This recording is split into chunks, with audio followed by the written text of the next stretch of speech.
சொத்தைப்பல் வர்றதை தடுக்கணும் அப்படின்னா எந்தெந்த காரணத்தினால நம்மளுக்கு சொத்தைப்பல் வருது அப்படிங்கிறத தெரிஞ்சுக்கிறது ரொம்ப முக்கியங்க. பொதுவாக 4 முக்கியமான காரணங்களால் இந்த சொத்தைப்பல் வரும். அது என்னெல்லாம் பார்த்தீங்க அப்படின்னா கிருமிகள், உணவு முறைகள், வாய் மற்றும் பல்லோட அமைப்பு மற்றும் நம்ம நேரம். அதாவது சொத்தை உருவாதுக்கு நம்ம நேரம் கொடுத்தாலும் நம்மளுக்கு அந்த சொத்தை உருவாக வாய்ப்பு இருக்குது. இதில் முதல் 2 காரணம், அதாவது கிருமிகளை பற்றியும் உணவு முறைகளை பற்றியும் நான் சொல்லியிருந்தேன். அதை எப்படி நம்ம சரி பண்ணலாம், எப்படி நம்ம சொத்தை வர்றதை தடுக்கலாம் அப்படிங்கிறத போன வீடியோவில் நான் சொல்லியிருந்தாங்க. அந்த வீடியோ உங்களுக்கு கண்டிப்பாக யூஸ்ஃபுல்லாக இருக்கும்னு நான் நம்புகிறேன். இந்த வீடியோவை நீங்கள் ஃபுல்லாக பாருங்கள், கண்டிப்பாக உங்களுக்கு யூஸ்ஃபுல்லாக இருக்கும், உங்களுக்கு புது புது இன்ஃபர்மேஷன் கிடைக்குங்க.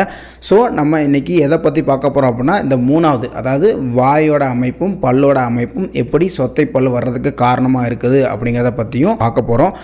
பொதுவாக நம்ம பல் எப்படி அமைக்கப்பட்டிருக்கு அப்படின்னா நம்ம பல்லோட மேல் பாகம், அதாவது எனாமல் அப்படின்னு சொல்லுவோம். இந்த எனாமல் வந்து கால்சியம் அப்படிங்கிற ஒரு மெட்டீரியலால் ஆக்கப்பட்டிருக்குங்க. இந்த கால்சியம் மெட்டீரியலுக்கு வந்து எந்த ஒரு இரத்த ஓட்டமும் கிடையாதுங்க. அதுக்கு இரத்த ஓட்டமும் கிடையாது, நரம்புகளும் கிடையாது, உணர்ச்சிகளும் கிடையாதுங்க. கிருமிகள் ஏன் நம்மளோட உடம்புல உள்ள பாகத்தை அழிக்குது அப்படின்னா நம்ம உடம்புல இருக்கிற உயிரணுக்களை அது வந்து அழித்து அதில் உள்ள சத்துக்களை வந்து தன்னோட உணவாக எடுத்து அது பெருகிக்குங்க. இப்படி தான் நம்ம கிருமிகள் வந்து என்ன பண்ணும் அப்படின்னா நம்ம செல்ஸ் எல்லாம் வந்து தாக்குங்க. ஆனால் இந்த எனாமலில் வெறும் கால்சியமால் ஆக்கப்பட்டனால அதில் எந்த ஒரு உயிரணுவும் கிடையாதனால இந்த கிருமிகள் வந்து பொதுவாக இந்த எனாமலை தாக்குற நோக்கத்தோடு இருக்காதுங்க. அது வந்து எனாமலை தாக்கணும் எண்ணமே இருக்காது, அதுக்கு பல்லு மேலேயே உட்காரவே உட்காருது. ஆனால் என்னென்னா நம்ம சாப்பிடும்பொழுது நம்ம சாப்பிட்ற சாப்பாடு வந்து ஒரு உணவு படலம் மாதிரி இந்த மேல் பாகம், அதாவது எனாமல் மேலே படியுங்க. இப்படி படிய சொல்ல இந்த உணவு படலங்களை சாப்பிட்றதுக்காக இந்த கிருமிகள் வந்து அந்த உணவு படலத்து மேலே போய் உட்காருங்க. நம்ம சாப்பிட்டோன்னே இந்த பிளேட்லலாம் ஒட்டியிருக்கும் பார்த்திங்களா, அதே மாதிரி நம்ம பல்லையும் அந்த உணவு படலங்கள் படிஞ்சிருக்கும். இந்த உணவு படங்களை சாப்பிட்றதுக்காக இந்த சொத்தைகள் வந்து அந்த பல்லு மேலே போய் உட்காருங்க. எனாமலை அழிக்கணுங்கிற பல்லை சொத்தையாக்கணுங்கிற நோக்கமே அது கிடையாது. இந்த உணவு படலங்களை சாப்பிட்றதுக்காக தான் அந்த கிருமிகள் அதில் போய் உட்காருது. ஆனால் நமக்கு அதை பற்றி எந்த ஒரு பிரச்சனையுமே இல்லை. ஏன்னா நம்ம வாயில் வந்து எச்சி வந்து சுரந்துகிட்டே இருக்குங்க. இந்த எச்சி என்ன பண்ணும் அப்படின்னா இந்த உணவு படலத்தை இந்த பல்லு மேலே படிய விடாமல் க்ளீன் பண்ணிகிட்டே இருக்குங்க. எப்படி நம்ம வாட்டர் வாஷ் பண்ணுறோமோ அதே மாதிரி இந்த பல்லு மேலே படிகிற உணவு படலத்தை இந்த எச்சி வந்து ரிமூவ் பண்ணிகிட்டே இருக்கும். அதுதான் எச்சியோட முக்கியமான வேலை, க்ளீனிங் வேலை. இப்படி நம்ம அந்த பல்லு மேலே க்ளீன் பண்ணிகிட்டே இருக்கனால அந்த உணவு படலம் அந்த படிஞ்ச உடனே நம்ம வாயில் எச்சி உற்பத்தியாகி அதை க்ளீன் பண்ணி ரிமூவ் பண்ணிடுங்க. ஆனால் எப்போ நம்ம எச்சால் இந்த உணவு படலத்தை ரிமூவ் பண்ண முடியலையோ, அதாவது க்ளீன் பண்ணி எடுக்க முடியலையோ, அப்போதான் இந்த உணவு படத்து மேலே இருக்கிற கிருமிகள் வந்து நம்ம பல்லில் சொத்தையை ஏற்படுத்த முடியுங்க. அப்போ உங்களுக்கே புரிஞ்சிருக்கும், உணவு படலத்து மேலே கிருமிகள் படிய விடாமல் தடுக்கிறது என்னென்னா நம்ம எச்சு தான். அந்த எச்சில் ஏதாவது கோளாறு ஆகிட்டு அல்லது அந்த பல்லிருந்து அந்த உணவு படலை ரிமூவ் பண்ண முடியல அப்படின்னா உங்களுக்கு வந்து சொத்தை வரும் அப்படிங்கிறத உங்களுக்கே புரிஞ்சிருக்கும். அது என்னென்ன காரணங்கள், அதை நம்ம எப்படி தடுக்கலாம் அப்படிங்கிறத பற்றி நான் இப்போ சொல்கிறேன். ஃபஸ்ட்டு பாயிண்ட் என்னன்னு அப்படின்னு நீங்கள் பார்த்தீங்க அப்படின்னா நம்ம பல்லோட மேல் பாகமைய எனாமல் வந்து பாலிஷாக இல்லாமல் சொர இன்னும் இருக்குது அப்படின்னா, அதாவது ரஃப்பாக இருக்குது அப்படின்னா அதில் நம்ம உணவு படலம் போய் படிஞ்ச உடனே அது சிக்கன்னு பிடிச்சிக்குங்க. உங்களுக்கே தெரியும், நம்ம வீட்டில் வந்து ஒரு தரை போட்டிருக்கோம் அப்படின்னா, சிமெண்ட் தரை போட்டிருக்கோம் அப்படின்னா அதில் வந்து நீங்கள் அழுக்கு படிஞ்சிச்சு அப்படின்னா அந்த அழுக்கை வந்து ரிமூவ் பண்ணுறது கொஞ்சம் கஷ்டமாக இருக்குங்க. அதே இது நம்ம வந்து கிரைனைட்டோ அல்லது மார்பிள்ஸோ அல்லது டைல்ஸோ போட்டிருக்கோம் அப்படின்னா அது பாலிஷாக இருக்கிறனால நம்ம அதில் அழுக்கு படிஞ்சாலும் ஈஸியாக நம்ம க்ளீன் பண்ணி எடுத்துடலாங்க. அதே மாதிரி தான் நம்ம பல்லோட மேல் பாகமாக எனாமல் வந்து அதாவது பாலிஷாக இல்லாமல் சொரன்னு இருக்குது அப்படின்னா அதில் உணவு படிஞ்சது ரிமூவ் ஆகுது கொஞ்சம் கஷ்டம். அப்போது நம்ம எச்சி சில சமயங்களில் அதை ரிமூவ் பண்ணது முடியாமல் கஷ்டப்படுங்க. இப்படி கஷ்டப்பட சொல்ல நம்மளுக்கு வந்து அந்த உணவு படலம் அதிலே இருந்துடும். அப்போது அதில் கிருமிகள் சாப்பிட்டுட்டு கிருமிகள் அதிலே வாழ ஆரம்பிக்கும். அதனால நம்மளுக்கு சொத்தை வர வாய்ப்பு இருக்குங்க. அதான் ஃபஸ்ட்டு நம்ம பல்லோட அமைப்பு வந்து பாலிஷாக இருக்கணும், சரிங்களா? இது பாலிஷாக இல்லாமல் சொரன்னு ஆகிறதுக்கான காரணங்கள் நிறையா இருக்குது. அதில் முக்கிய முக்கியமான காரணம் நம்ம சாப்பிட்ற சாப்பாடு தாங்க. ஃபஸ்ட்டு பாயிண்ட், ஏதாவது நம்ம ஜூஸ் வந்து கேஸ் ஐட்டம் குடிக்கிறோம் அப்படின்னா அந்த கேஸ் ஐட்டம் குடித்த உடனே உங்களுக்கு தெரியும் பல்லுலாம் சொரன்னு இருக்கும். இந்த கேஸ் ஐட்டம் என்ன பண்ணால் இந்த பல்லோட மேல் பாகத்தை வந்து லைட்டாக நினச்சிடும், மைல்டாக டீமினலைஸ் பண்ணும், அதாவது கரைக்கும். இப்படி கரைக்க சொல்ல அதுக்கடுத்து நம்ம சாப்பிட்ட உடனே என்ன ஆகும்னா அது மேலே உணவு படலாம் படிஞ்சிருங்க. அடுத்து நம்ம நாளுக்கு நாள் சாப்பிட்ற சாப்பாடே உங்களுக்கு அந்த லைட்டாக பாலிஷ்னஸாக குறைக்கும். அப்போது அது பாலிஷாக இருக்கணும் அப்படின்னா நம்ம என்ன பண்ணோம் அப்படின்னா ஒன்றுமே இல்லை, வாரத்துக்கு ஒரு நாள் நீங்கள் பல்பொடி போட்டு பல்லு தேய்ச்சிங்க அப்படின்னாலே உங்களுக்கு வந்து இந்த பாலிஷ்னஸ் மெயின்டைன் ஆகும். டெய்லி தேய்க்கக்கூடாது, வாரத்துக்கு ஒரு நாள். அது நான் என்ன காரணம்னு அடுத்த வீடியோவில் சொல்லுவேன்.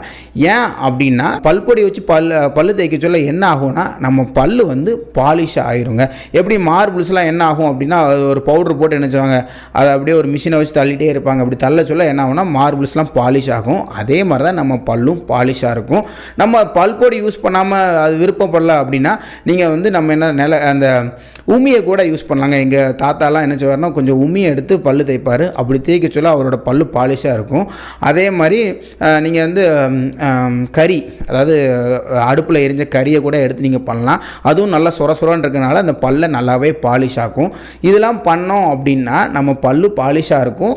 அதில் உணவு பொருளம் படிஞ்சாலும் நம்ம எச்சே அதை க்ளீன் பண்ணிடுங்க. இப்படி நம்ம பாலிஷ் பண்ணாமல் விட்டுட்டோம் அப்படின்னா அது உணவு பொருளம் ரிமூவ் ஆக கஷ்டம். உங்களுக்கு என்ன செய்யணும்னா சொத்தை வர அதிக வாய்ப்பு இருக்குது.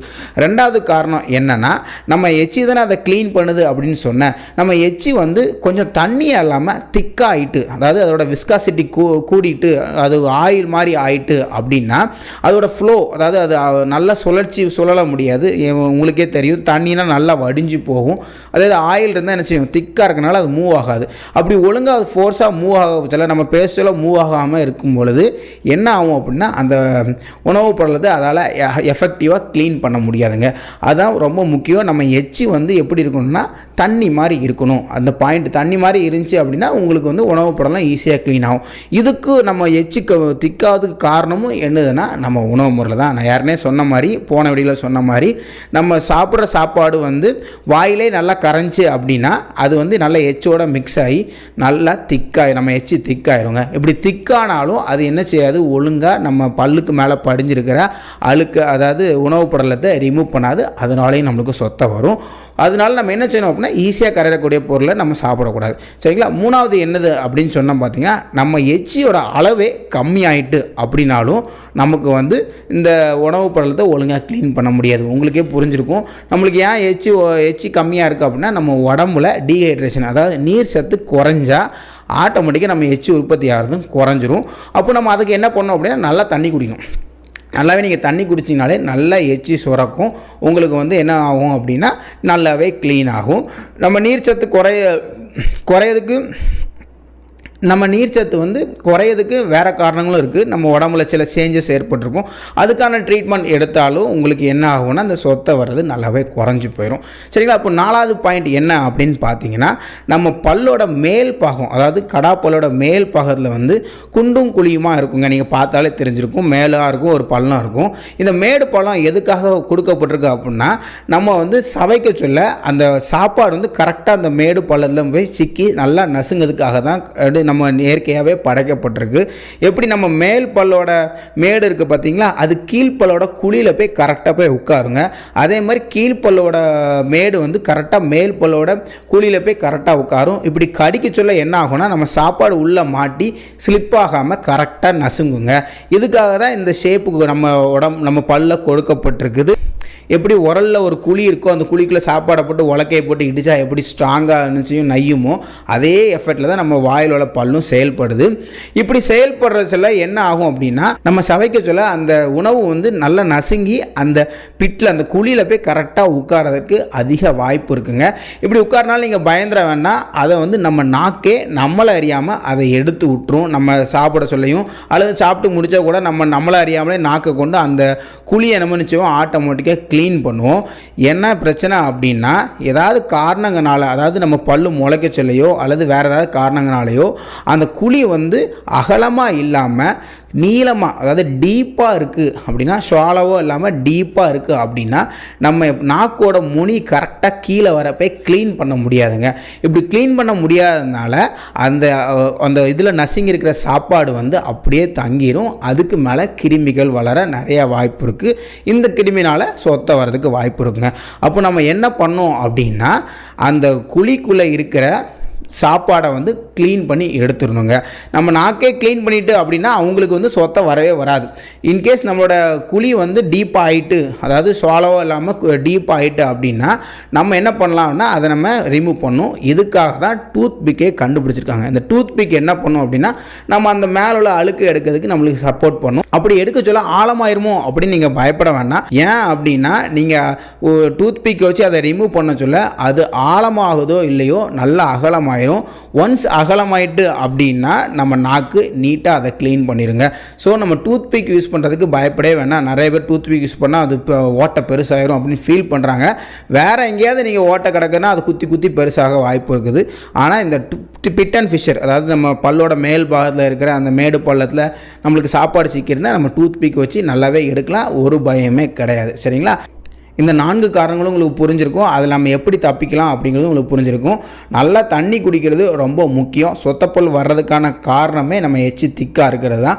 அது நம்ம தண்ணி குடித்தாலே உங்களுக்கு சொத்தை வராதுங்கிற மேட்ரு உங்களுக்கு கண்டிப்பாக புரிஞ்சிருக்கும். உங்களுக்கு சொத்தைப்பல் இப்போ நிறையா வந்துட்டுருக்கா, அப்போ நீங்கள் ஒன்றுமே பண்ண வேண்டாம், நல்லா தண்ணி குடிங்க, உங்களுக்கு சொத்தைப்பல்லது நல்லாவே குறைஞ்சிரும். சரிங்களா? ஓகே, நம்ம 4வது காரணத்துங்களுக்கு போகலாம். 4வது காரணம் என்னன்னு பார்த்தீங்க அப்படின்னா, டைம் அப்படின்னு சொன்னேன். இந்த டைம் டைரெக்டாக நம்மளுக்கு சொத்தையை உருவாக்காதுங்க. நம்மளுக்கு தெரிஞ்சிருக்கும், டைமுங்கிறது வந்து ஒரு சப்ஜெக்டே கிடையாது. அது வந்து டைரெக்டாக நம்மளுக்கு சொத்தையை உருவாக்காது. ஏன் இதை சேர்த்துருக்காங்க அப்படின்னு பார்த்தீங்க அப்படின்னா, இந்த 3 காரணங்களும் சொத்தையாக ஆகிறதுக்கு ஒரு டைம் பீரியட் தேவைப்படுதுங்க. ஃபார் எக்ஸாம்பிள் வந்து உணவு படலம் படிஞ்சுட்டு அப்படின்னா அடுத்த நிமிஷமே என்ன வந்துடாது, சொத்தை வந்துடாது. சரிங்களா? அது என்ன ஆகும் அப்படின்னா, முதல்ல உணவு படலம் படியும், கொஞ்சம் நேரம் கழித்து அதில் கிருமிகள் போய் உட்காரும். அதுக்கடுத்து கொஞ்சம் நேரம் கழித்து என்ன ஆகும் அப்படின்னா, அந்த கிருமிகள் வந்து அதை சாப்பிட்டு ஒரு வகையான ஆசிடை உருவாக்கும். அந்த ஆசிட் கொஞ்ச நேரமாக அந்த பல்லு மேலே உட்காந்து அதுக்கடுத்து தான் சொத்தை வரும்.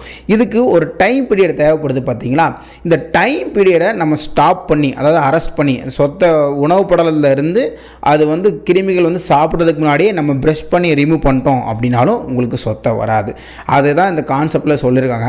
எப்படின்னா, இந்த டைமை வந்து நம்ம கண்ட்ரோல் பண்ணி சொத்தை வரதை ஸ்டாப் பண்ணிடலாம் அப்படின்னு சொல்லியிருக்காங்க.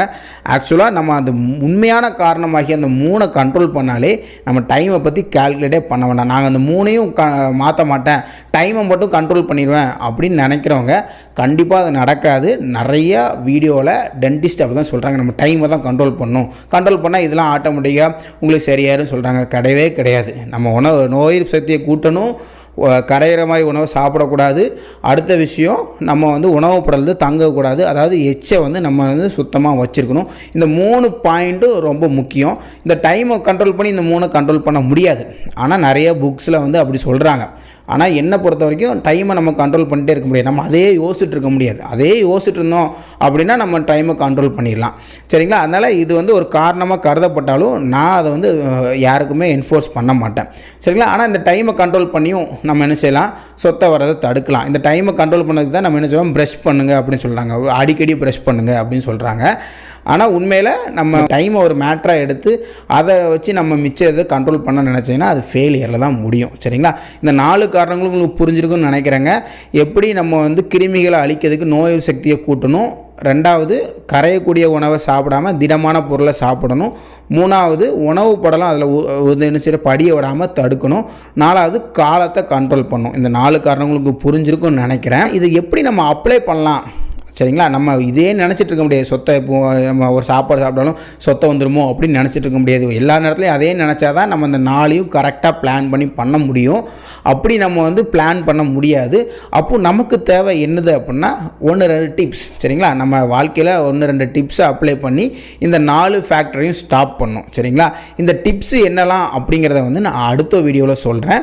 ஃபஸ்ட்டு இந்த வீடியோவுக்கு ஒரு 500 லைக்ஸ் கிடச்சிட்டு அப்படின்னா கண்டிப்பாக நான் அடுத்த வீடியோ போடுவேங்க. ஸோ நம்ம சேனலை சப்ஸ்கிரைப் பண்ணிக்கோங்க, இந்த வீடியோவை லைக் பண்ணிக்கோங்க.